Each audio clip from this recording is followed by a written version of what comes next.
வரும் 2026 தமிழ்நாட்டில் பாஜக ஆட்சிதான் என்று பாஜக முன்னாள் மாநில தலைவர் அண்ணாமலை கூறிய நிலையில் தங்களது இருப்பை தக்க வைத்துக் கொள்ள சிலர் பேசி வருவதாக அதிமுக முன்னாள் அமைச்சர் ஆர்பி உதயகுமார் குற்றம் சாட்டியுள்ளார்.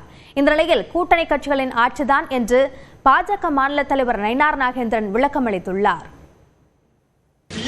நான் இந்த கூட்டணி ஆட்சியில எல்லாம் பாஜக ஆட்சின்னு சொல்லிட்டு இருக்கிறேன் நான். ஆனா இன்னைக்கு நம்முடைய கட்சியினுடைய தலைவர்கள் ஒரு முடிவு எடுத்திருக்கிறாங்க. முடிவுக்கு தொண்டனாக நாங்கள் கட்டுப்படுகின்றோம். அது எங்களுடைய தலைவர் நயினார் அண்ணா இருக்கிறாங்க, அவங்க எல்லாம் சொல்லுவாங்கன்னா இதுக்குள்ள நான் போக விரும்பல.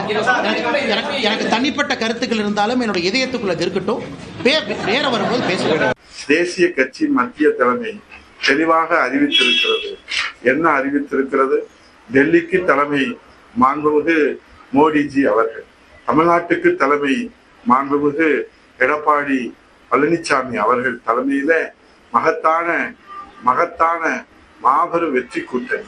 இருப்பிடத்தை தக்க வைத்துக் கொண்டு இருப்பதை காட்டிக்கொள்ள கருத்து சுதந்திரத்தின் அடிப்படையிலே கருத்து சொல்வதை நாம் கவனத்தில் எடுத்துக்கொள்ள வேண்டியதில்லை. புரட்சி தமிழக எடப்பாடி தலைமையிலே தான் அண்ணா திராவிட முன்னேற்ற கழக ஆட்சி மலரும். புரட்சி தமிழக எடப்பாடி தலைமையிலே தான் மகத்தான கூட்டணி.